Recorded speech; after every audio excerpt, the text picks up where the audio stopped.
treat us, have fun, read. Hello everyone, just got a quick game idea for you today to help students with their blending skills.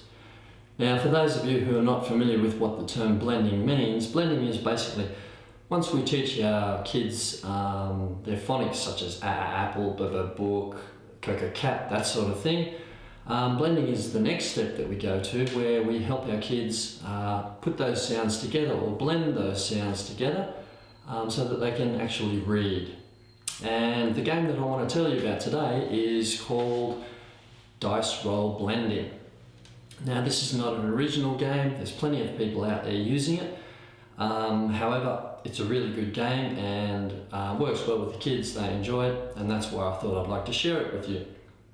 So basically what I've done is I've made some dice myself here. I'm sure there's plenty of places where you could go out and actually buy dice that would be appropriate if you modify them in some way, shape or form. We've actually made our own here at the school.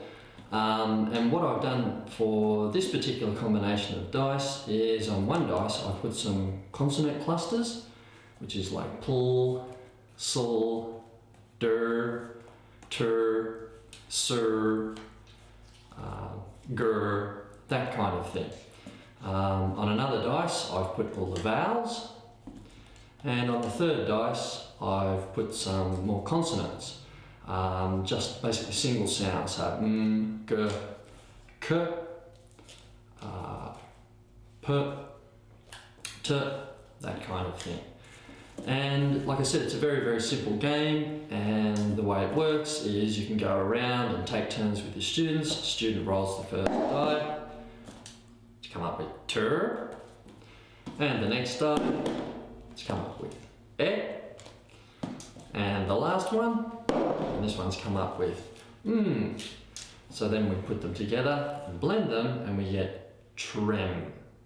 Okay, just one more time. Der, o, and p, and here we get drop. Okay, now obviously with the random combination of consonants and vowels in this particular game, we can come up with real words like drop, but also we obviously often come up with nonsense words, and in our classes we actually encourage kids to read nonsense words. We use them a lot when we're developing our kids' reading skills, particularly through the blending stage. The reason why we do this is it's good for kids to read nonsense words because if they're encountering a word for the first time, which they obviously will be if it's a nonsense word, then in that particular instance they have to actually use their decoding skills, and it helps them a lot more with their blending and their reading skills. So it's definitely, they're reading phonetically and not by sight in any way. Okay, just another thing, in this particular game I'm using only consonants and vowels, but obviously something I haven't done yet, but I'm going to try next is I'm going to try incorporating some of the double phonetic sounds such as sh, sh, ship, ch, ch, chicken, e, tree, for example, and incorporate it into the game. There's no reason why we can't use the same game and incorporate those kinds of phonetic sounds into the game to help the kids with learning those sounds. And in some of my classes where my kids are just starting to learn those particular phonics, I'll be incorporating those into the game. It'll be a nice soft entry into blending those phonics and learning to read with those phonetic combinations as well. So like I said, not an original game, but a really good one. So I hope that you might get something out of this video and be able to use this game in your classes with your kids. So just one other thing, sorry, that I'll mention before I go. On what I've done on my dice here as well is I've put some points numbers on the sides of the dice. I put, for example, 1 to 3, 1 to 3, 1 to 3, 1 to 3, etc.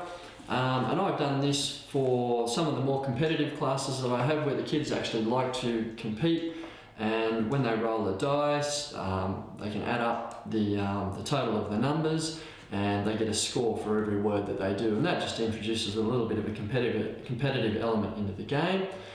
Some people like to have competition in their classes, other people don't. That's obviously up to you what you'd like to do with that. The other good thing about that also though is that it can help the kids with their numbers as well. 2 and 1, 3 and 2, 5. Okay? So, yeah, good game. Hope you enjoy it. Have good fun with it with your kids and have fun reading. See you later. Fun phonics readers, have fun reading. Fun phonics readers.